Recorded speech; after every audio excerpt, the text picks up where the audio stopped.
Happy game week. Welcome to the Wildcast podcast. I'm Justin Spears here with my guy, Michael Lev. We'll be talking all things Arizona versus Kansas State. It's going down Friday night, Lev.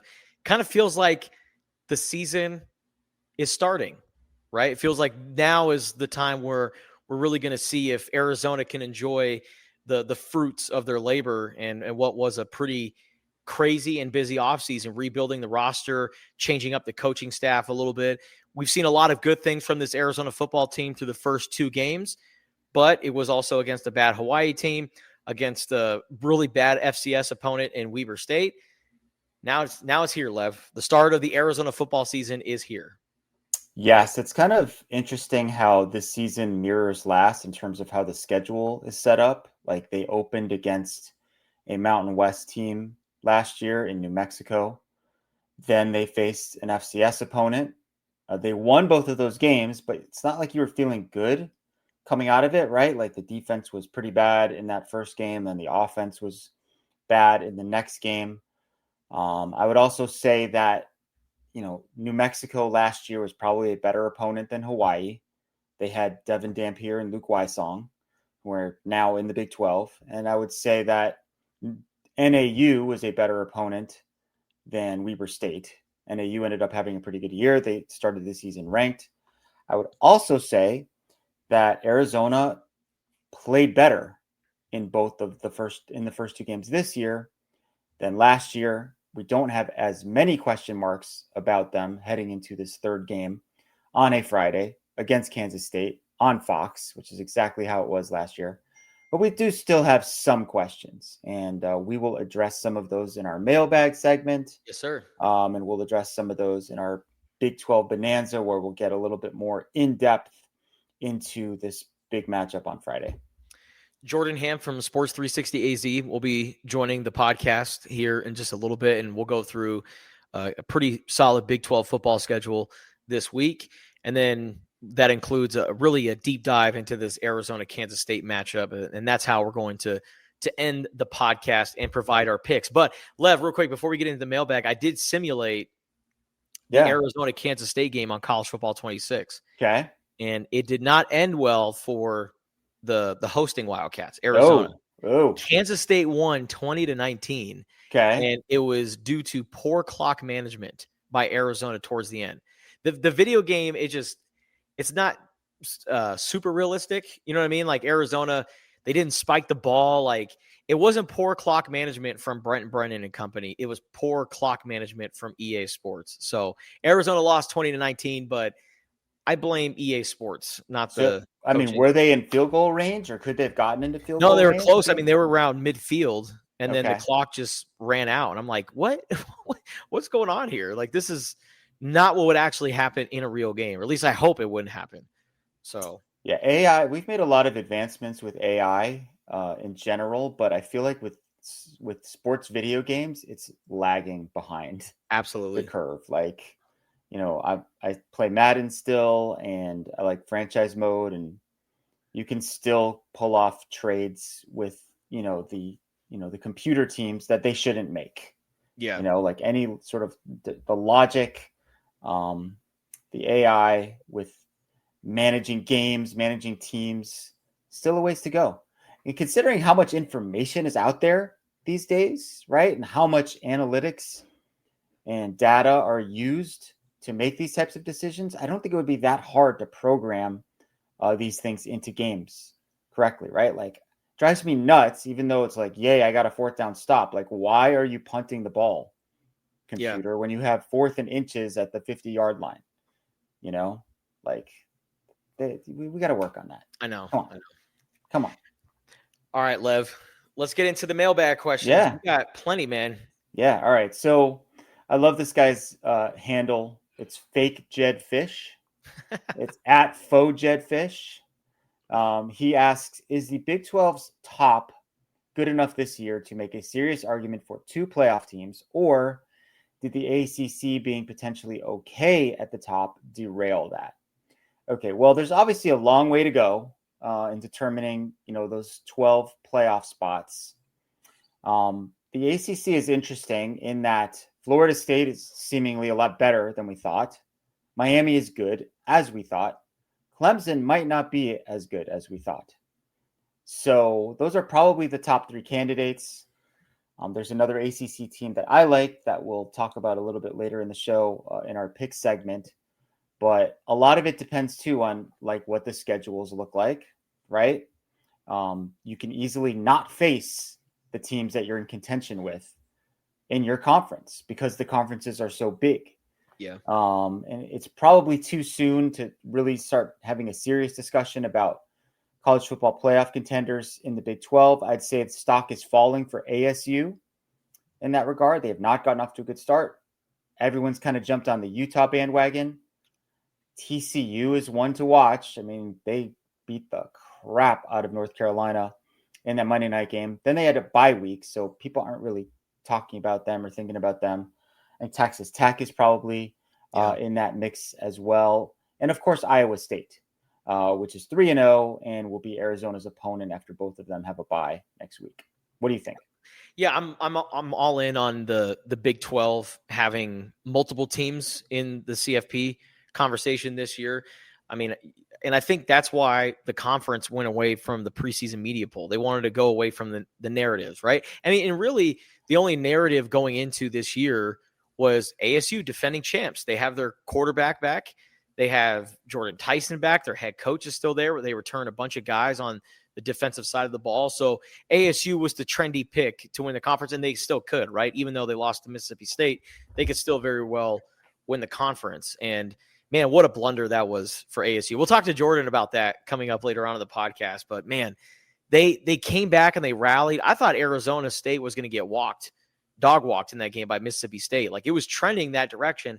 And then ASU, give them a ton of credit. They fought back, kind of like Arizona did a couple of years ago, but they didn't have an overtime thriller. It was more like they kind of peed themselves late in that game on defense, but I digress. I still think ASU still a really good team, right? And then Iowa State, they've looked very dominant so far to start the season. And my pick to go into this season to win the Big 12 was Texas Tech.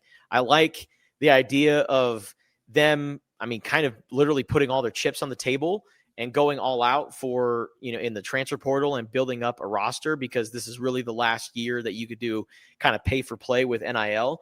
And so I've always liked the idea of Texas Tech really reaping the benefits of having a billionaire booster and them kind of buying their championship in this unique landscape that is college football.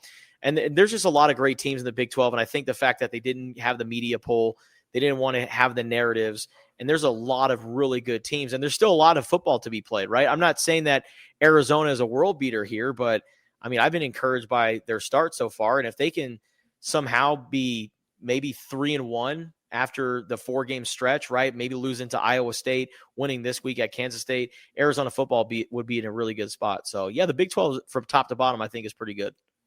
Yeah, I don't think we can eliminate ASU from the conversation. Like you said, they could still run the table or get themselves in a position to play in the Big 12 title game. But that loss to Mississippi State does not eliminate them from the CFP conversation, in my opinion. Okay. One more from Fake Jed Fish. How good can this wide receiver group be when you add Hudson, Burnett, and Hunter back in the mix? This was sent before this last game when all those 3 guys play. I say this because I thought the young talent who played last week was solid. He's talking about the first game. Again, pending opponent, and good enough to be way better than last year. So Chris Hudson, Kean Burnett, and Chris Hunter returned to the lineup for the Weber State game. 2 of those 3 caught some balls, got in on the action. Not a lot of targets for the tight ends. I don't know, maybe they're saving that for Kansas State. I don't know, but it was good to see Kean Burnett back out there after he had injured his hamstring during fall camp. Played a bunch of snaps, was involved in the run game a bunch. There's a lot of talent there. We've seen it from time to time. I think, and we've talked about this before, Justin, overall, like this is a better wide receiver group than last year's group. Last year, of course, had the superstar in Tetairoa McMillan. And as I was watching highlights of last year's game against Kansas State, that was a great T-Mac performance in that one. A highlight among a bunch of lowlights in that game. He was pretty spectacular. that night in Manhattan, Kansas. But the depth behind him wasn't there, right? Chris Hunter kind of only emerged in the second half of the season. They didn't have a lot of speed across the room, and I feel like they have that now. And they have those promising freshmen in Isaiah Maisel and Gio Richardson, two guys that they really like, who have already flashed in games. I feel like we pick on this guy a lot, and I mean it with all due respect, because I think he's a really talented player and he adds a lot of value, especially in the special team space, in Jeremiah Patterson. I think he's a really, really good punt returner. And I think kind of working with Bobby Wade, who was a punt returner in the NFL, like Bobby Wade was a good receiver in the NFL, but he was, really known to be a really good punt returner. So I think that's been a really good relationship. And I think Jeremiah Patterson has improved as a punt returner, and he's been very, very valuable there. But like, if you look at the first couple of games of the season, Jeremiah Patterson has been available, Lev. How many catches does Jeremiah Patterson have? Right? Like, I can't find any. And last year he was viewed as a top 3-4 wide receiver. So I think it just says more to the depth that they've added, guys that they are developing, right? Brandon Phelps got his first career touchdown last week against Weber State. He had a quiet training camp in comparison to the spring, but I'm not ready to write off Brandon Phelps. I think he's going to have a solid career at Arizona. And then, we really saw that wide receiver room kind of look more like it's going to look throughout the course of the season. Those top 5 guys, the transfers, Javon Watley so far leads the Wildcats in catches and yards and touchdowns, and he has looked the part of that high-level FCS transfer that they brought in. And then Chris Hunter, I think when it's all said and done, could be maybe reliable, right? He doesn't have maybe the flashy plays like Javon Watley where he's bursting for a long touchdown, but a guy that's just consistently stacking up really good routes and plays that's going to keep Arizona's offense on schedule. So, I think against Weber State, you got a taste of what it could look like. And then when you factor in the tight ends, when Kean Burnett gets more into the mix and Sam Olsen and those guys, and then the running backs too, Ismail Mahdi was also effective in the passing game too. So I think the Seth Dagey influence, you saw it really against Weber State. And then I think that wide receiver room from top to bottom, it's much better than it was last year.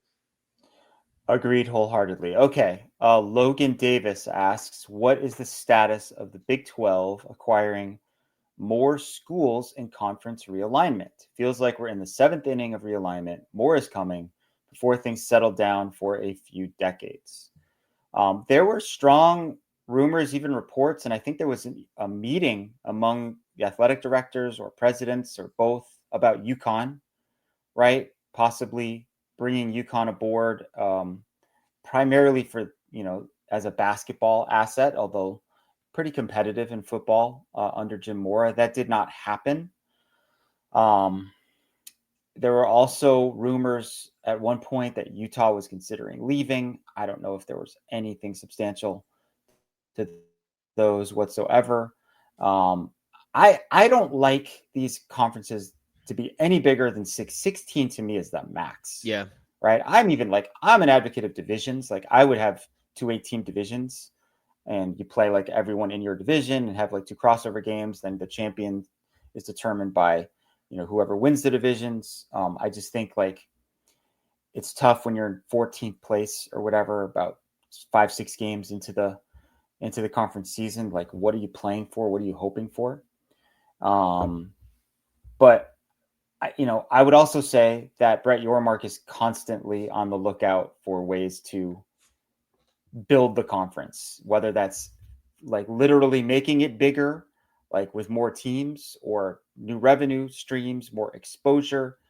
So I wouldn't rule anything out. And I would also say to Logan that things will not settle down for a few decades. No way. They might settle down for a few years, but something will come up like Florida State leaving the ACC or North Carolina splitting off from Duke or something, and then all the dominoes will fall. Yeah, things are going to change. Shoot, when Arizona and Kansas State scheduled this home and home series, they were under the impression, okay, Big 12 versus Pac-12. It's going to be great. Now it's a non-conference game with 2 Big 12 teams. So, yeah, I mean, so much has changed just in the last few years of college athletics. So, yeah, I agree. We're in the 7th inning, we're still right in the middle of this ball game, and there's still a lot left. But I like the idea of UConn as a basketball only school. And Brett Yormark, big time basketball guy. He values the hell out of basketball. So I'm all in on the Huskies coming to the Big 12. All right, so we kind of addressed this a little bit, but since Brett Seeley submitted the question, we'll read it during the pod here. What's the latest on Burnett? Didn't look like he dressed last week. He means week 1. He has looked like a difference maker in spurts of his career. Really curious what the outlook is for him, especially with the recent news on Powell. I mean, he's looked healthy in the first game. He's practicing. That's a huge component for Kean Burnett, who's battled injuries during his time here. He played a bunch of games last year, but wasn't 100%. I think it was a sports hernia. If you've ever had those, it's kind of in the groin area, and it's really difficult to kind of figure out how to rehab that thing. And it affects you, especially when your position requires speed and power and all of those sorts of things. Like, look, he was awesome in training camp last year. He was amazing in that upset win against Utah. So we've seen it in flashes. The question is, like, will it become something that we see on a regular basis, or is it just going to kind of pop up every now and again, like a Kean Burnett big game? Yeah, I think that Kean Burnett has the potential. He has the framework to be a high-level tight end. I mean, when he came to Arizona, he was the second highest rated recruit of that Servite quartet, right behind Tetaroa McMillan, right? When you looked at the pecking order of the recruits, right, it was T-Mac, Kean Burnett, and then maybe Noah Fafita, and then Jacob Manu. And then Kean Burnett, kind of got lost in the mix. And, he's had that big moment, that huge touchdown catch that kind of sealed the deal for Arizona against Utah. But his health has been the only thing standing in the way of him being great. And so now maybe that he's in a system and he's very familiar with the coach. Remember, Seth Doege recruited him to USC. He was committed to Seth Doege at one point and the USC Trojans, and then flipped and came over to Arizona. So they've known each other for a while. Seth Doege has something up his sleeves that I think could maximize Kean Burnett's talents. But I think now with Tyler Powell out of the mix, I think he's going to shoulder that responsibility, and him and Sam Olson are going to tag team those top 2 wide receiver spots. And then don't sleep on Cam Barmore, converted wide receiver. He's continuing to evolve. So I think they have 3 solid guys there at that position. Yeah, obviously losing Tyler Powell was a blow, to be sure. I don't think it's the deepest position on the team either, but it seems like they're okay if these 3 guys can stay healthy. I think that position will be good enough. All right, this one comes from Cat Bus. Again, this was submitted before the Weber State game after week 0 and week 1. What are the Big 12's best out-of-conference wins? Will the Big 12's rumored partnership with controversial media personality Dave Portnoy be a net positive? How much will each school benefit financially from the Big 12 All-State partnership? So Cat Bus has a lot of questions related to the Big 12. Brian Brennan would love him. A 3-parter. The best out of conference. Well, I would say that Iowa State beating Iowa in the Cy-Hawk game was a big one for sure. Yeah. Baylor finding a way to survive and defeat SMU was a very big one for them and for the league. And then the other one that pops to mind for me is probably Utah just annihilating UCLA. Okay, UCLA probably isn't very good, but still, hey, technically, that's a Big Ten team, and that's a road win for the Utes in that old school. And that game was not close. It was not competitive. So anything on the best out-of-conference wins for you, Justin? Yeah, I would say, the one that comes to mind is Arizona's offensive coordinator, Sonny Dykes, putting up an absolute clinic against the North Carolina Tar Heels. Now, my expectations for North Carolina football wasn't high, but man, to go out there and put up 48 points on Bill Belichick, the most points that he's given up as a head coach, period, both at the collegiate level and the NFL level. So TCU, I thought, really came out and they made a statement, and they were like, "Hey, there's all this buzz around North Carolina. No one ever talked about us."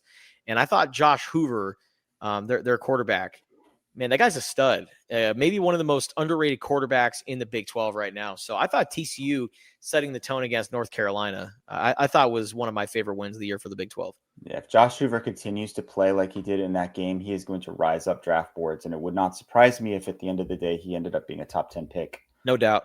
in next year's draft. So Dave Portnoy, I don't know if it's even rumored anymore. I think it's happening that he's going to be involved to some degree. He's already working for Fox on their big noon kickoff show. And, a lot of people have a lot of opinions about Dave Portnoy. Barstool was involved in the Arizona Bowl here for a couple of years. And the one thing I'll say about him is he definitely draws a lot of attention, right? And if that's your goal, to draw attention, like create some buzz, whether it's positive or negative, I think it falls under the any publicity is good publicity category for the most part. So that's my take on that one. Yeah, he's a very brash guy. That's just kind of the best way to describe Dave Portnoy. But like you said, Lev, draws in a lot of eyeballs and viewers. I mean, just him by himself has a lot of followers on social media. And so when you have that kind of figure constantly promoting the Big 12, and that's why Brett Yormark, the great kind of businessman that he is, he has all these unique angles with the Big 12, right? Like the Big 12 and WWE. Well, the WWE has a very large audience, right? And I mean, look at WrestleMania and how many people come to WrestleMania and fill an entire football stadium and sell it out.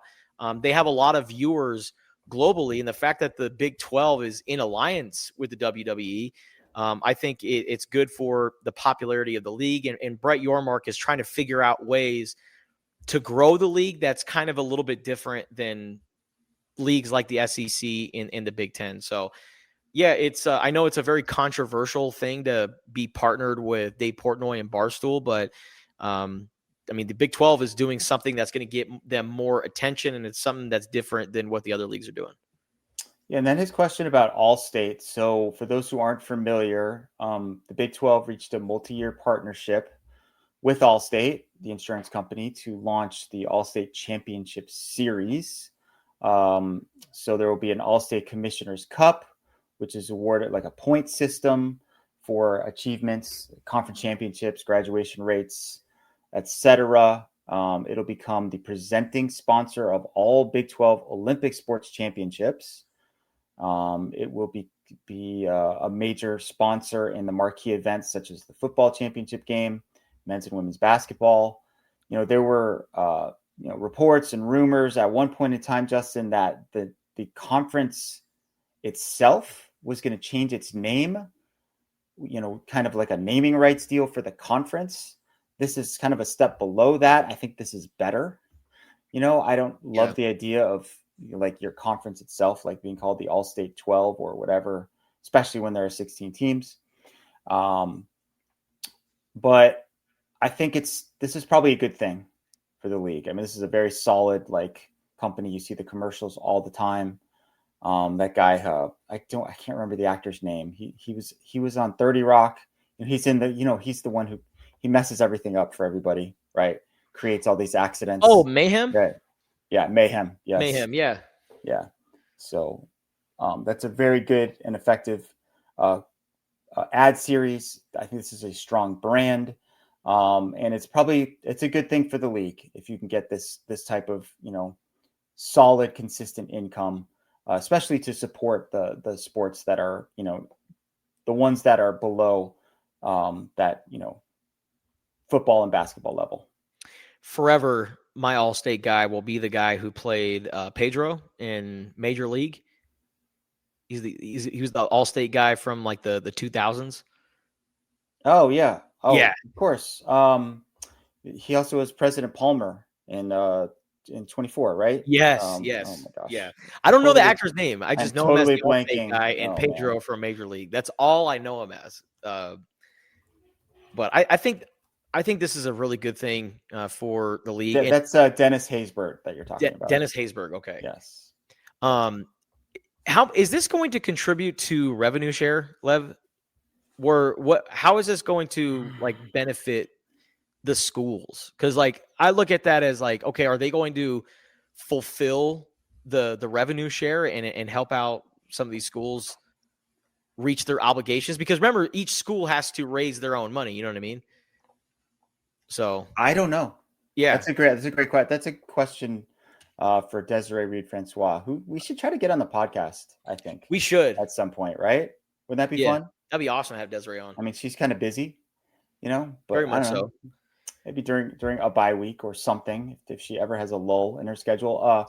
Dean Winters is the name of the actor who portrays Mayhem in the Okay. Allstate commercials. Okay. So just to clean that up there. Okay. So let's keep going here. We've got this one from 87 Cat. After seeing two ranked teams fall in the poll after winning, do you think Big 12 teams will start playing tougher non-con schedules? So this is kind of a question about respect, right? And how do you earn respect? I think we all kind of knew ASU was going to fall out after losing to Mississippi State. Whereas maybe if they were a Big 10 team or an SEC team and they suffered a similar fate, that wouldn't have happened to them, right? But I try to give a lot of credit to schools that schedule other Power 4 conference opponents, no matter who they are. And especially if they play those games on the road or do a home and home. I will not knock you as much. Like I still have Alabama pretty high in mind because I'm like, I don't know anyone who would have beaten Florida State on that particular day. Yeah. In the entire country, right? So credit to you for doing that. Do I think that it'll result in them playing tougher non-conference teams to try to earn that respect? I don't know. If you look at the future schedules, there's a bunch of attractive games that Big 12 schools are scheduling. I don't think that they're going to go the Indiana route and just be like, we're just not going to play any tough non-conference games. The one thing that concerns me if we ever adopt one of these models where it's auto bids is that no one will ever schedule any good non-conference opponents because it doesn't help you in any way, right? If it's just like the top 4 finishers or the top 2 finishers in the league based on the standings, like why would you bother to schedule a tough non-conference opponent? Well, and also, I feel like, I mean, you're the Big 12 and you want to earn that respect, right? Because if we're looking at the pecking order here, SEC, Big 10, those are the 2 top dogs in college football. I mean, it'd be awesome to see the Big 12 kind of develop the reputation of, okay, we're going to go up against these other schools every single year, and let's see if we can develop a winning record and a reputation that from top to bottom, we are the best conference in college football. So I don't know, but I will say this though, Lev, I do appreciate you for taking your AP poll very serious. I appreciate you for not diminishing it. There's a lot of talk right now about, one particular AP voter who put South Florida behind Florida and then moved or Florida not at up. all. Or no, they didn't even rank South Florida. Right, and then they moved up Florida 2 spots. And then the explanation just kind of got her into some deep trouble. So thank you, Lev, for I appreciate taking that. it very serious. Yeah, I take it very seriously, but I also mess it up sometimes. But I also I try to take some accountability for that. All right, we got 4 more here. Let's try to rifle through these. Let's do it. Chris Halligan asks, who are the most effective recruiters on our staff? I will hand that one off to you, Justin. What do you think?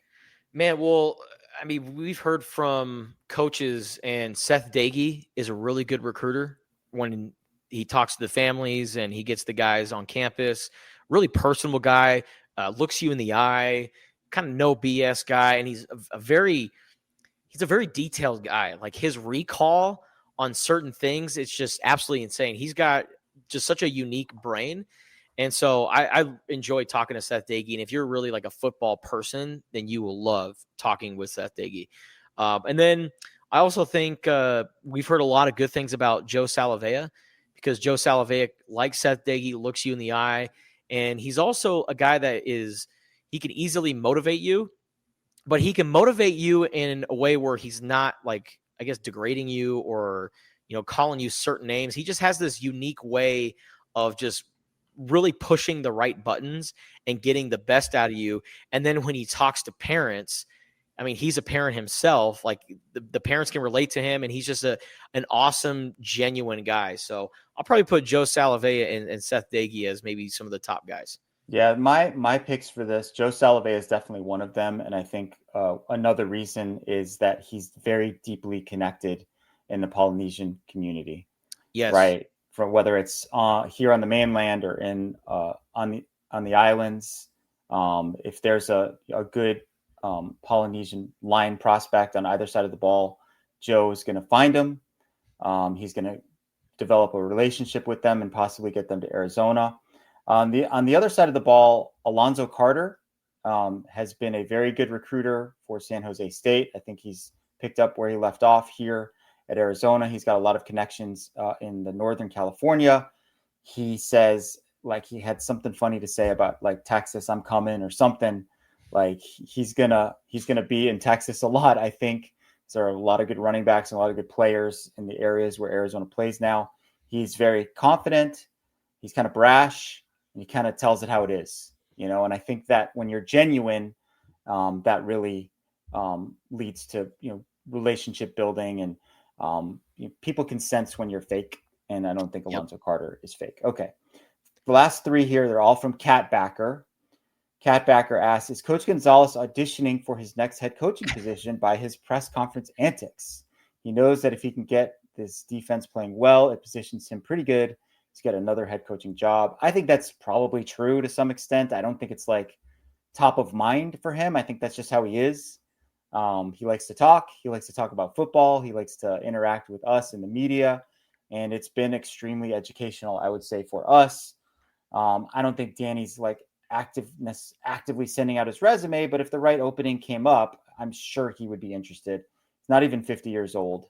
And I'm pretty confident that he could do a good job at, let's say San Diego State, at a place where he coached before. I think, for example, that would be a really good fit for him. Although I think Aztecs are off to a pretty good start and not making a change anytime soon. Yeah, whatever job opens up that is the right fit for Danny, he will go. But he also loves being here, being a part of this culture. And he's gotten much better as a defensive play caller. He'll tell you that, over the last several years, he's gotten much better as a guy that's going to lead the defense. So I think he likes where he's at right now. But if the right job opened up, I think somewhere along the West Coast, and he's ready to be a head coach again. Second question from Cat Backer, is one of the reasons why the interest in Arizona football is reduced because of the mediocrity and lack of big name schools in the Big 12 versus the Pac-12. We have no history with any of these schools, and they don't have any pizzazz. Is interest down in Arizona football? I mean, maybe a little. And I think if so, it's probably because they just had a bad season last year with so many expectations, right?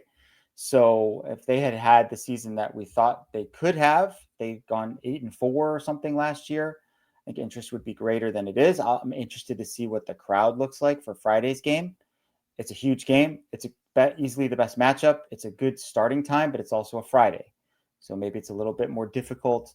Maybe some football fans are going to be out at high school games on Friday instead of at Arizona Stadium. Does the Big 12 lack like the top end big schools? It does. Like, it doesn't have Oklahoma and Texas anymore. It doesn't have anyone like Ohio State, Penn State, Michigan, or Oregon, or even USC in terms of brands. But it's a fun conference. Almost everybody is at least pretty good. There's a lot of back and forth games, a lot of close, exciting games. It doesn't have that branding of Pac-12 After Dark, but a lot of the outcomes are similar to like how those games will play out. And I also think the fact that Arizona is playing teams in regions where they don't have like strong alumni bases, like if you think about it, Los Angeles, the Bay Area, lot of U of A people up there, right? In the Pacific Northwest, as far as Texas, Kansas, right? There's just a lot of newness. And I agree with you, Lev. I think that if Arizona had a season like ASU where they're winning the conference and going to the CFP, interest would be at an all-time high right now for Arizona football. So I think results on the field matter. And unfortunately for Arizona, they're coming off a 4-8 season.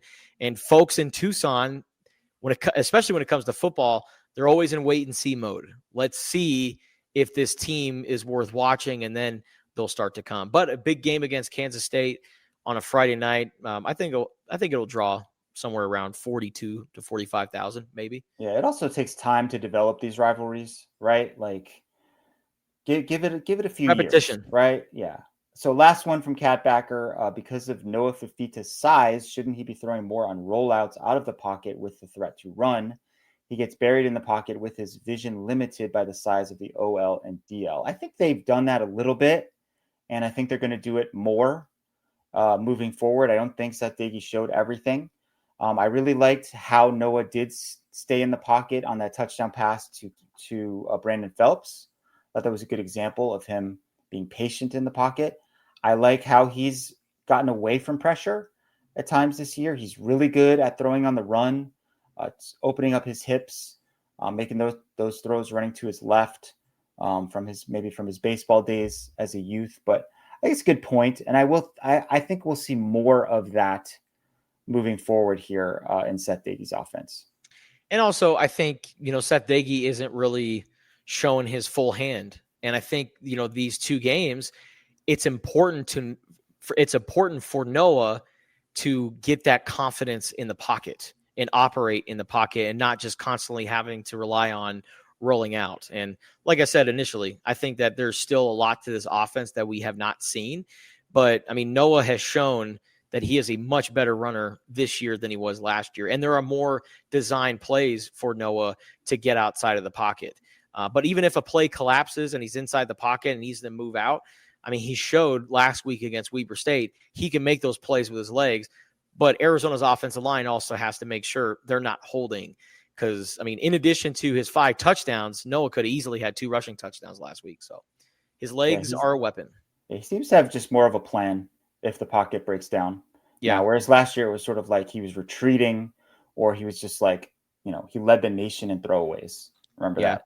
So now it's sort of like he's rolling out, and he's like, maybe I don't know if it's built in or just an improvement he's made, but it seems like there are more options in those situations. Well, and I saw this a couple times against Weber State. He's also like stepping up and moving inside of the tackle and then moving outside of the pocket, which is not really something we saw last year. So very slithery guy, Noah Fifita is.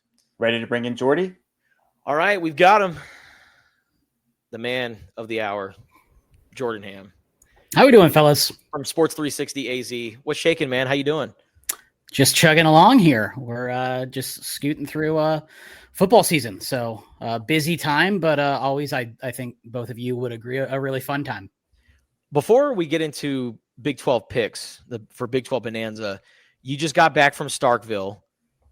How was Stark Vegas, man? How was that experience?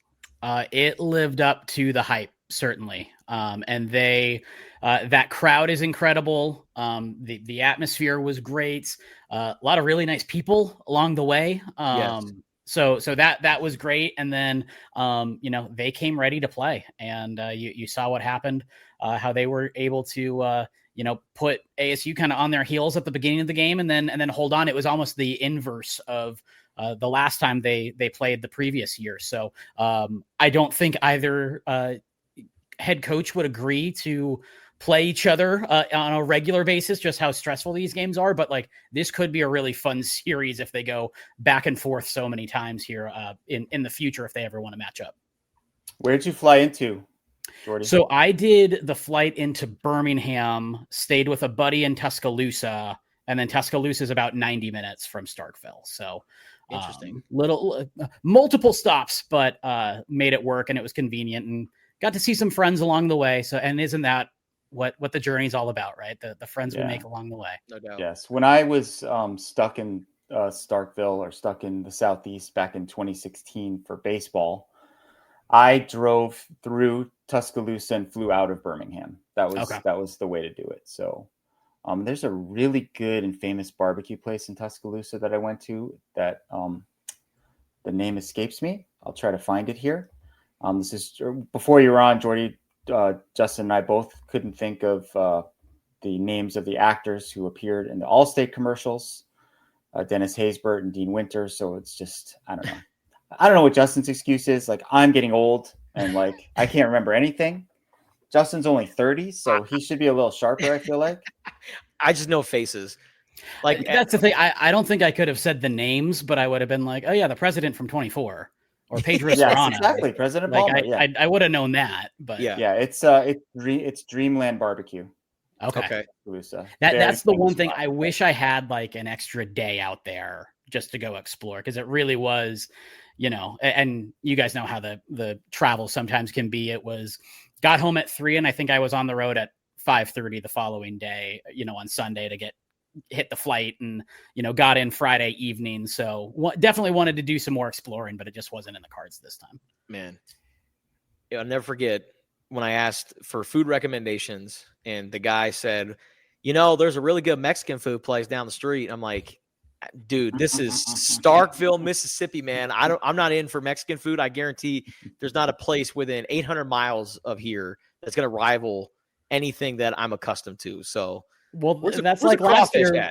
That's like last year when the media meal at Utah was tacos. I'm like, it's an Arizona thing. I don't know.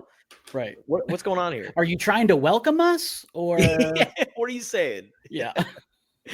But Starkville was awesome, man. Great place, great atmosphere. And what's crazy, Jordan, is like, that's like prime hunting season right now. Oh, really? So yeah, when I went for the Arizona game a couple years ago, like the corners of the top deck weren't quite full. And the guy was like, yeah, because it's hunting season right now. If it wasn't hunting season, that would be full. Interesting. And I'm like, fascinating. But yeah, you still have people flying in or driving in from like 4 hours out to go ring their cowbells for 3 hours. Right. And they totally had some extra juice because they took some Kenny Dillingham comments out of context. So there was a Lyft driver that told another reporter that was there, oh yeah, he single-handedly sold like 5,000 tickets. And it was like, That's awesome. If you listen to his answer, and I was the one that asked the question. Oh, so, really? Yeah. And I was just asking about travel logistics of just like, you're moving 300 people. Like, what's everything you need that you don't think about, or the casual fan doesn't think about, the ballrooms and the training and everything like that. And then it just got way taken out of context. But they were fired up and ready to go. So they're ready for small town Kenny. Yeah, we love it when that happens. Especially to Kenny D. It's just sort of fun down here. So hey, Big 12 Bonanza, the standings through 2 weeks. I'm in first place somehow, some way, 10-6 against the spread. Jordy and Justin are both went forward for. Oh, hold on, wait, I'm looking at this wrong. Wait, Justin and I are tied for first place at 10-6. Jordy is 8-8, bringing up the rear, but it's a long season. Jordy, you're new to this. You'll catch up. You guys were both 4-4 against the spread last week. I was 6-2. Straight up, I am in solo first place at 12-4. You guys are both 10-6. So we're all doing, I think, pretty well. Anytime I come out of a week at 500, I feel okay. Yeah, right? That's the baseline for sure. No losing records. Yeah. So unless there's a push this week, which will not be possible because every single point spread has a 0.5 attached to it, no one will be 500 because we only have 7 games on the docket for this weekend. And we will start with another Friday game. There are 2 Friday games. This one is Colorado against Houston. This is a conference game. This is on ESPN, and it kicks off at 4:30 p.m. On ESPN. So Colorado, some really interesting stuff happening with the quarterback position for them. They played 3 quarterbacks against Delaware, and the third stringer, Ryan Staub, was so impressive that he might start in this game against Houston, which is not anything that anybody expected. I am not kind of buying into the Ryan Staub hype just because he had a good game against Delaware. In that game, by the way, Colorado only outgained Delaware by 2 yards, allowed a bunch of sacks. Houston, meanwhile, they're 2-0, haven't really played anybody. I mean, Stephen F. Austin and Rice outscored them 65-9. but they are allowing only 3.0 yards per play. Connor Wegman's off to a good start in his with his new school at 65.2% completion rate, 4 touchdowns, no picks. I like Houston in this game. I think Houston is better and up front. I am just not convinced that this Colorado team has got it figured out at this point. So I will lay the 5.5 points and take the Cougars at home to win and cover. Yeah, I'm going with Houston to win and cover as well. Like you said, you said 62-9?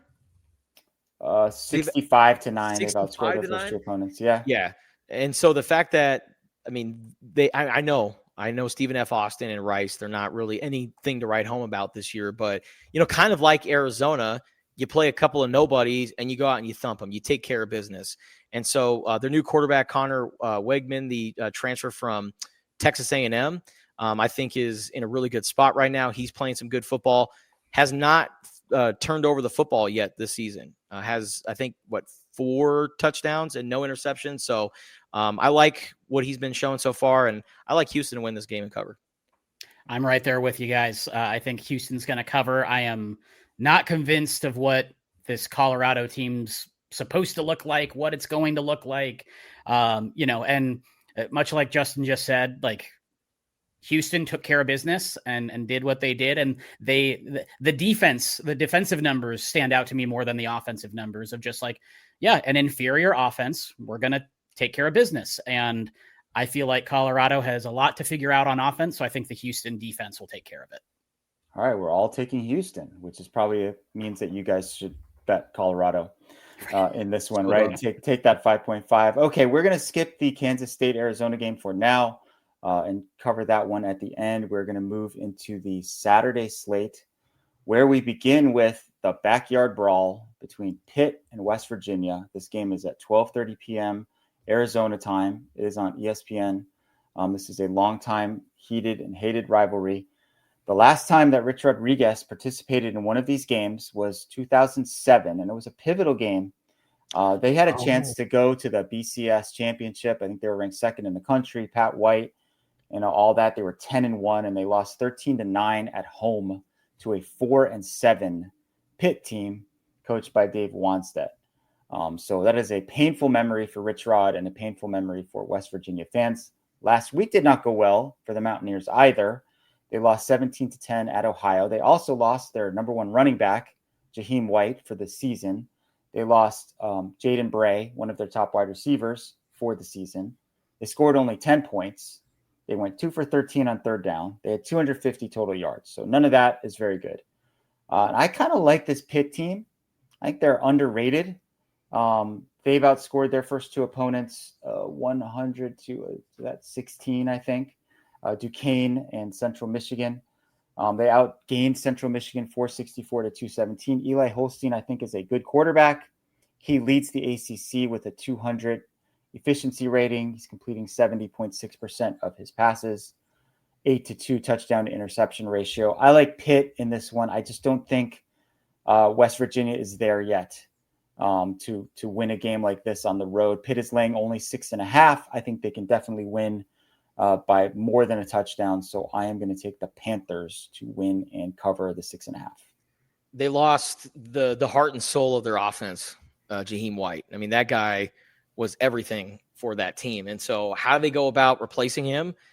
We'll find out. I'm not confident. And like you said, Lev, Pitt has looked so far in 2 games, 61 points against Duquesne, 45 points against Central Michigan, 2 teams that aren't really good, but they also, destroyed them. So right now I got to go with the hot hand. I'm going to go with Pitt to win.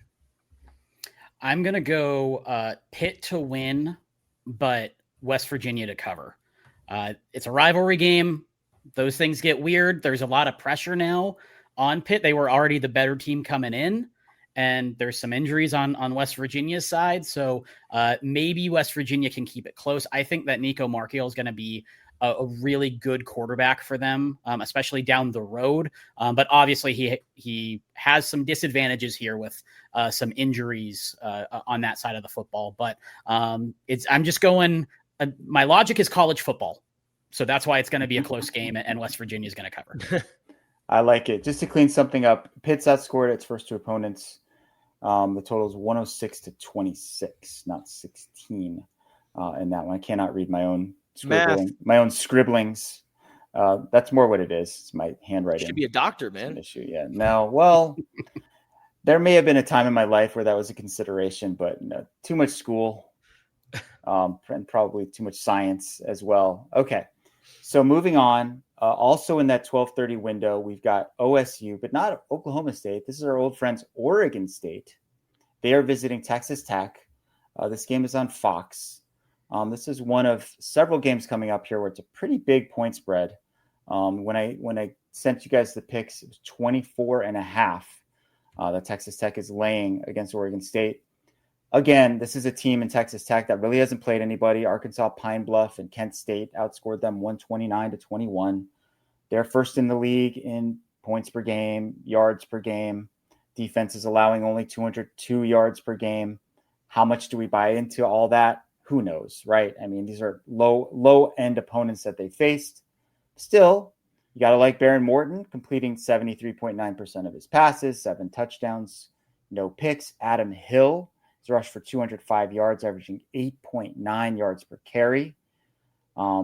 Texas Tech has looked really good. Oregon State has not looked good. They're 0-2. They lost at home to Cal. They lost at home to Fresno State. But if you looked at the box score of that Fresno State game, they actually outgained Fresno 528-318. They had 30 first downs to 15 first downs. They have actually outgained their opponents so far this season. So I don't think Oregon State is as bad as they've looked. And I think we don't necessarily know what Texas Tech is really all about. So I'm going to take Tech to win the game, but I will happily take those 24.5 points with Oregon State and feel like they can cover. Yeah, I'm right there with you. I think Hankerson is one of the most underrated running backs in college football. That guy's awesome. But Malik Murphy so far has nearly just as many interceptions as touchdowns. So he's got to be able to take care of the football if they want to win this game or even have a chance to win this game. So I think Oregon State, eventually they'll get their season back on track. But against a tough Texas Tech team, I think they lose, but I got the Red Raiders to win the game, but Oregon State covers. Yeah, 24.5 is a big number. And this is the first time that we're seeing Texas Tech against a Power 5-esque type talent. So I'm going to go ahead and take Oregon State against the spread, but I think Texas Tech takes care of business. Lev, like you said, a lot of those metrics point to some positivity for Oregon State that this game may be closer than is anticipated. All right, so in the 1:00 window, we've got Iowa State visiting Arkansas State. This is the back end of a home and home between those two schools. This game is on ESPN2. Again, big spread here. Iowa State is favored by 20.5. The two teams, as mentioned, playing a home and home. Iowa State killed Arkansas State last year, 52-7 in Ames. Interestingly, though, Jalen Raymer is the name of Arkansas State's quarterback. Okay. And Matt Campbell said, and I couldn't believe it when I saw this, but he said that that this quarterback for Arkansas State, Jalen Rayner, was the best quarterback they will face this season. Most mobile, most playmaking ability. I could swear Iowa State already faced Avery Johnson, right? Yeah. One. So we're saying that Jalen Rayner is better than Avery Johnson or whoever else is on their schedule. Maybe that's just coach speak, right? Maybe he's just, trying to be nice and butter up Arkansas State before they lay the wood to them. But I thought that kind of stuck out to me as something that could maybe be bulletin board material for somebody else down the road. Iowa State, of course, they're 3-0. They've played really well so far this season. They're very buttoned up, right? They have 3 picks on defense. They've yet to throw a pick on offense. Arkansas State is 1-1. They beat Southeast Missouri State, and then they got thumped by their in-state rival Arkansas. Got outgained in that game, 630-285. My take on this game is Iowa State's got to have a letdown at some point, right? Like we thought it would happen maybe after the win over Kansas State. It did not. Maybe it happens after the Cyhawk game, and they don't take this game as seriously as they should. So once again, I'm going to take the favorite to win the game, Iowa State, but I'm going to take the 20.5 points, take Arkansas State to cover for that reason. Yeah, well, the whole quarterback bulletin board material is interesting because guess who Iowa State plays next game after a bye week? Yeah, Arizona. Right? They play against no Fita, and I don't know. That's very interesting. But I also think you're also onto something, Lev. I think it's just him buttering up the opponent. I think Iowa State's going to whack Arkansas State just because, we thought that they were going to be due for a letdown game after their contest against Ireland, and then they come out and just completely run up the scoreboard against South Dakota. I know it's South Dakota, it's an FCS team, but it's a really good FCS team too. And then they were able to win an ugly game against Iowa. So I think we've seen, Iowa State really do a little bit of everything this year and win in multiple fashions. So I think they're going to be locked in. Matt Campbell's a great coach. They'll take care of business. They'll win this game against Arkansas State. They'll cover, and then they'll go into that bye week, and then we'll see what version of Iowa State we get coming out of a bye week. I think Iowa State probably gets off to an early lead, and in the second half, they start to take their foot off the gas a little bit, maybe a bit of a backdoor cover here. But I think Matt Campbell is just Lou Holtzing it up right now. Just whoever's in front of him is the best team ever, and this and that. And, that's one strategy. That's how you try not to get in the headlines. So I think Iowa State will win this, but Arkansas State to cover. All right. Moving on to the 5:00 window. Interesting matchup here. Utah at Wyoming. Utah is favored heavily in this game, as you would expect, 23.5 points. This game is on CBS Sports Network, which is the affiliate for the Mountain West, Wyoming being the home team here. We have a lot of familiarity with Wyoming, Justin. They've been participants in the Arizona Bowl multiple times. They have a new coach. Craig Bowl retired a couple years ago, but they still kind of play the same brand of football. I mean, they won their first game of the season against Akron 10-0. They've outscored their first two opponents 41-7. Obviously, Utah's really good. I think we're all bullish on Utah. They've looked the part so far. They killed UCLA. They killed Cal Poly. They've got a great offensive line. They've got a mobile quarterback. They're gonna beat you up and be physical with you. I think, though, that this is a tough place to play. I think Wyoming plays a certain brand of football that actually matches up pretty well with Utah. They're not going to back down from a fight. So I think they can kind of make it an ugly game, a low-scoring game. Maybe the final score is 20-13 or something like that. So in that case, I'm taking Utah to win, but Wyoming with the 23.5 points. Yeah, I think Wyoming is going to try to muck it up and make this game where they dominate time of possession and they hold on to the ball. I do think there's that possibility, but man, I've been so impressed with Devin Dampier in this Utah team. I mean, their offensive line is probably the best in the country. So I'm sorry, Ralph Amsden, if you're listening to this, because you're a Wyoming guy. I love you. I appreciate you, but I'm going with Utah to win and cover. I come from a family of Cowboys also. My dad grew up in Laramie, but I am going to pick Utah to win and to cover. Devin Dampier, what do we say in preseason? What did we hear so much about? If he can limit the turnovers, this is going to be a really good team. It's 2 games in, 5 passing touchdowns, 0 interceptions. And you look at the receivers that he's hitting, and there's not one that's miles ahead of everybody else. He is distributing the ball to a lot of different people.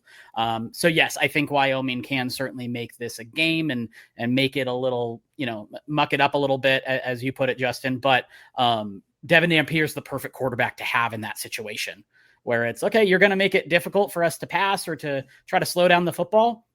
I'll run the ball too. I'll take care of it that way. The way Utah has responded to a really bad year last year and the way they just came out swinging this year has been really, really impressive. So I think they will cover and obviously win straight up. One of the reasons that I like Wyoming in this is that Utah has a 76.7% third down conversion rate through the first 2 games. And to me, there's no way that that's sustainable. So maybe we get some third down stops if we're the Cowboys here. And get that crowd riled up, and maybe we can get the cover. All right. So last game before we get to Arizona and Kansas State, this is Texas State at Arizona State. This is also the back end of a home and home.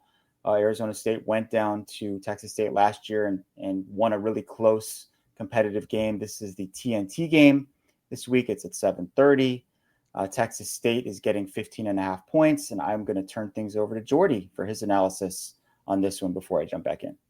Yeah, offense has struggled for ASU here through the first two games. But in that second half against Mississippi State, they leaned on the running game heavily.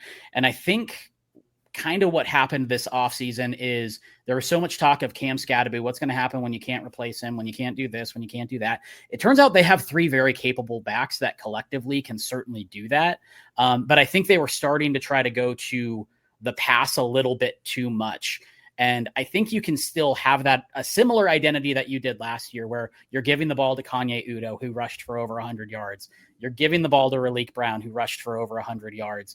Kyson Brown, we don't know if he's going to play. He left that game early, but the run game didn't miss a beat. So I think this is a really important game. This game in Baylor, I think we're going to learn a lot about this ASU squad, whether they are closer to that ranked team that was at the beginning of the season, or is it there are some real cracks in this offense. The defense gave up a couple big plays, 3 big plays during the game. But aside from that, like, they did play a pretty solid game. I know I feel like Todd Graham, because he always used to say, aside from those 4 80-yard touchdowns, like, defense played great. But if you do actually watch the game against Mississippi State, the defense kept them in that game. So still a lot to certainly figure out. This Texas State team is well coached, and they lose a lot of talent from last year, but they have some formations and the way they play defense that can make life a little bit difficult. But I think ASU is going to get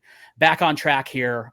They're going to cover, going to be a 3-score game, and they're going to get a win. And then they head into a pretty important game, kicking off Big 12 play the following week at Baylor. To quote Rick Pitino, Jordan McCloud ain't walking through that door. So, I'm all seriousness. Texas State, yes, they are 2-0. Yes, they put up a ton of points, but they're also giving up right around 32 points per game this year. So scoring defense, not so good for the Bobcats this year. Coming off a very tough loss, I think you're going to see Kenny Dillingham, that offense, it's going to be firing on all cylinders. So I think ASU gets it done at home. They win and cover. So what do you think is going on with Sam Leavitt, Jordan? He was 10 for 22 for 82 yards with 1 touchdown and 2 picks against Mississippi State. This is a guy who, was in the conversation, at least, like, for the Heisman coming into the year. And I mean, a game like that can pretty much take you out of the race. But what do you think is going on with him? I think it could be a couple different things. They rearranged some things on the offensive line, and I think they're still figuring that out. I also think, like, his worst game of the year last year was against Mississippi State. They just might have his number, and that could be part of it. Now, I think it is concerning that you bring in, I think this receiving core versus last year's receiving core is much more talented and much deeper. And even you look at the tight end room, it's a very different tight end room depth wise. And, your all conference tight end, Shimon Mateer, has 1 catch in 2 games, and the targets just aren't quite there. And he missed Malik McClain on a couple big hits this past week. And then in the previous week, he had a 75-yard touchdown called back, a 65-yard pickup to Malik McClain called back. So it might just be some bad luck. But I think they do need to figure some things out. This was the game last year where you went, okay, he completed some deep passes. Like, you started to see some things click.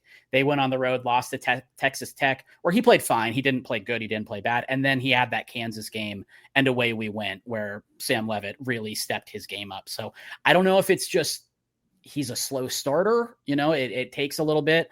A lot of this offense returns, but they did change a couple of things. So yeah, I think it could be a number of things. I don't think I can put my finger on one thing necessarily and say, this is the cause of the struggles that we're seeing. Because there were also a couple third downs where he was just running for his life, very similarly to what it looked like Noah Fafita on third down last year, where it was just like, get the ball, there's pressure, he's got to figure it out and just he's going to huck it up to his T-Mac, which is Jordan Tyson. There were a couple throws where it was like triple coverage, and it was like, what? Somebody's open if three people are guarding him. So yeah, I think it's going to be very telling these next two games for what Sam Leavitt, what we can expect for him the back half of the season.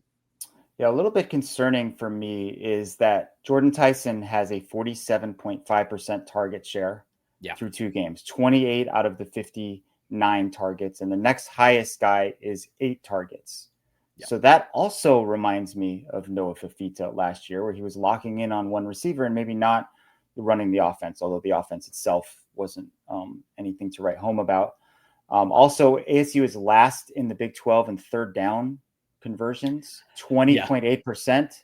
That is a big problem. On the plus side, their run defense has been pretty good so far, allowing only 77.5 yards per game and 2.6 yards per rush. Texas State beat rival Texas San Antonio last week at UTSA, and the winning touchdown was scored by a receiver, Bo Sparks, who had 10 catches for 155 yards and a touchdown. But I'm going to take Sparky over Sparks and take ASU to win and cover the 15.5. Justin, what do you got on this one? Oh, I said Jordan McCloud ain't walking through that door. So you're going ASU? ASU to win and cover. Win and cover. Okay. Yeah. Bo Sparks. Right. Interesting. Bo Sparks. What a great name. Great name. I think I know his brother, Bubba.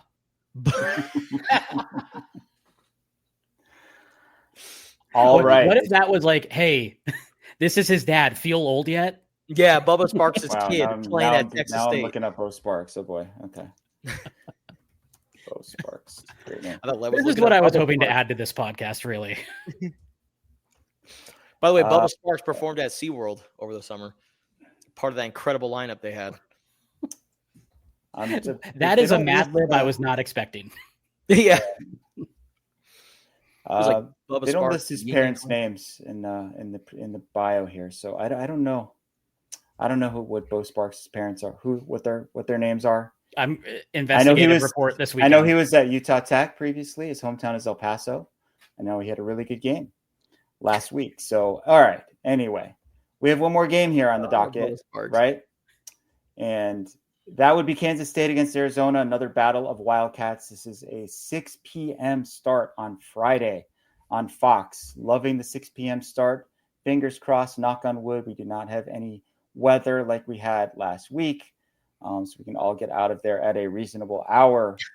Yes. So Kansas State is not been very good so far this year, right? They're 1-2.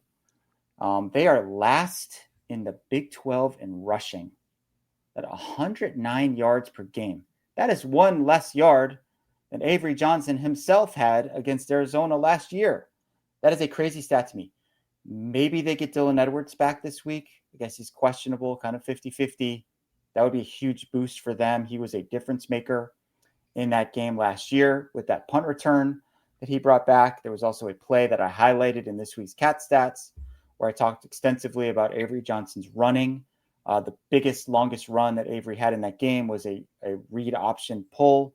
And who was running to the left? Dylan Edwards, taking several defenders with him while Avery Johnson scooted around to the right. Arizona, meanwhile, obviously has played really well. Their defense has yet to give up a touchdown, which is a great thing. KSU on the defensive side, they have 7 sacks in 3 games, which is pretty good. They don't have any interceptions. Noah Fafita has yet to throw an interception. But Arizona has allowed 5 sacks in 2 games. And the pressure rate against Weber State was way too high for my liking. That worries me in this game. I cannot picture in my mind Kansas State being 1-3 to start the season. So even though the Tucson Wildcats are playing better than the Manhattan, Kansas Wildcats, I'm going to take Kansas State to win this game. The line has moved all over the place. Like Kansas State opened as a 2.5-point favorite. At one point in time during the week, Arizona was a 2.5-point favorite. As we're talking about this game right now, it's back to Kansas State as a 1.5 point favorite. I will happily lay those points and take Kansas State to win this game, but I think it's going to be close. Like, I think it could be a field goal game, maybe a touchdown difference. And even though Arizona, in my opinion, will lose, I think U of A fans will come out of this game feeling pretty good about things. Like, they're going to be competitive in this game. It is not going to be like last year's contest. Arizona's going to have some cool helmets for this game, which I'm sure maybe by the time people listen to it, they'll already know what that helmet is. But for the game itself, one thing about Kansas State last week is that, whatever happened against Army, that was almost like a unicorn game. Talking to some of the guys that cover Kansas State, they were like, I have never seen anything like this before. Kansas State against Army, they punted it away with like 11:18 left in the third quarter, and then they didn't come back onto the field until 2 minutes and 52 seconds left in the game. Like, time of possession in the second half was 26:59 Army with to 3:01 for Kansas State. Like, again, a unicorn game, like something you will never, ever see ever again. But that's Service Academy right there, man. That's just kind of the way Army plays and how those kind of teams play. So it was a demoralizing loss for Kansas State. And Matt Wells, their offensive coordinator, he's kind of pulling the old Noel Mazzoni. He's like, I got this super athletic quarterback, but I'm going to keep him in the pocket. I want to make him a pocket passer and not use his legs. And we're seeing that with Avery Johnson. And we saw it for a handful of years with Noel Mazzoni and Khalil Tate. And so maybe Matt Wells can learn from his mistakes. Maybe he can figure out ways to get Avery Johnson to use his legs. And I think he will. I am concerned about him escaping, because Arizona, they gave up a 16-yard run to Jackson Gilkey last week to Weber State. And Danny Gonzalez said, with a guy like Avery Johnson, that's going to go from 16 to 60. So the responsibility for this week is keep Avery Johnson contained. And one thing that I think they're going to do is they're going to use that 3-3-5 look. I'm not, spilling the secrets here. This is just kind of my guess. This is not sourced by any means. But I think with this Danny Gonzalez-led defense, we're going to see more of Riley Wilson. We're going to see more of Chase Kennedy. And those edge rushing defensive end type of linebackers that can still get out in space and make plays, I think we're going to see more of those guys kind of be like the Avery Johnson spy.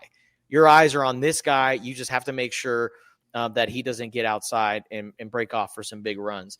And so I think with that wrinkle going into this time around, and with Kansas State not looking so hot in the first 3 games of the season, they only won by a field goal against North Dakota. Like, if we're talking about point differential, Kansas State is in the negative this season. So Kansas State has not been promising to me. And so I'm going to go with the Wildcats to win this game. I think it's going to be like a 28-24 type of game, and Arizona prevails. It wins this game. I think Arizona's catching Kansas State at the perfect time.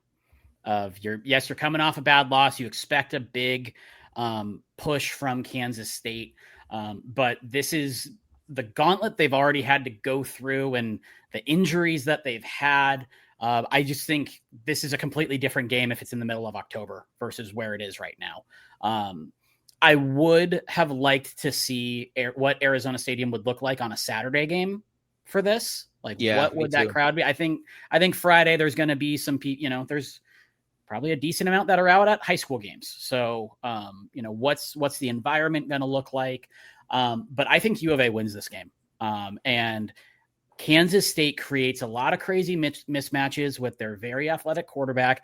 Oftentimes they run, tight ends might be a loose term, but a lot of times they can run out 3 or 4 guys that are jumbo athletes or tight end types and create all these mismatches. I feel like Danny Gonzalez is the perfect defensive coordinator to be like, oh, you're going to go weird?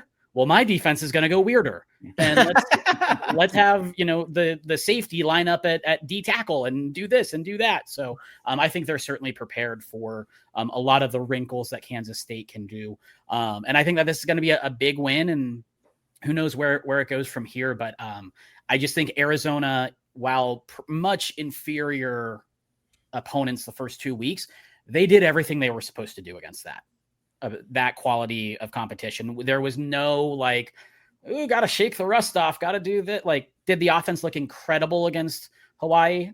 Not really, but the defense was right there and the offense wasn't making mistakes. So that's all you can really ask for in those type of games. You want it to be a couple of uneventful games.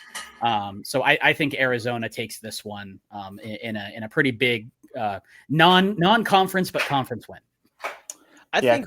Go ahead, Justin. I was going to say, I think also, an underrated part of this game for Arizona is the fact that they have Dalton Johnson available, and Dalton didn't play last year in this game. He was banged up, so they had to shuffle around the defensive secondary, and I think Genesis Smith started in place of Dalton Johnson for this game. And there was a lot of Owen Goss in that game, and there was Yes. a lot of Kansas State picking on Owen Goss. Yes. So that is a very good point on your part. Yeah, and I think with Dalton being also a really good open field tackler, right, because he played linebacker a little bit last year, I just don't think we're going to see the exciting plays that Kansas State had last year on offense and also special teams. Like that punt return kind of changed the whole outcome of that game. I mean, that momentum completely shifted towards Kansas State. So I think with the available players for Arizona, I think they're going to make sure that there are no big plays. And if Kansas State's going to beat them, Kansas State is going to have to really be disciplined and stay on schedule. So, and that's why I think Arizona will come out with a win, and it should be a fun one Friday night. So we don't know if Trey Smith is going to be available for Arizona. That's could be a big factor. He got hurt early on in the Weber State game, did not return. We asked Danny Gonzalez about it, and he said he had no idea. Trey's really tough, but it might be a situation where they decide to sit him out. They have a bye the following week. Maybe you can get him ready for Big 12 play. He is their best defensive end, and the biggest, strongest, gets a lot of pressure on the quarterback. He even had a great play in coverage against Hawaii. So that's a little disconcerting, and all the more reason that, like Justin said, I think we'll see more of the 3-3-5 look with Riley Wilson and Chase Kennedy out on the field. Either one of them, or maybe both, would be interesting.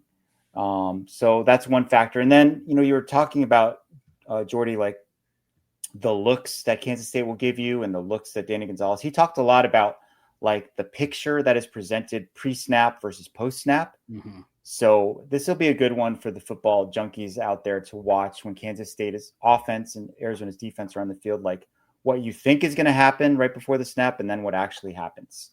And I think we're going to see that all year long from Danny, because we've mentioned this before. He knows that he can't just line up and beat people like with his personnel. He's going to have to give some funky looks, try to confuse the quarterback, try to confuse the offensive line, and create plays that way.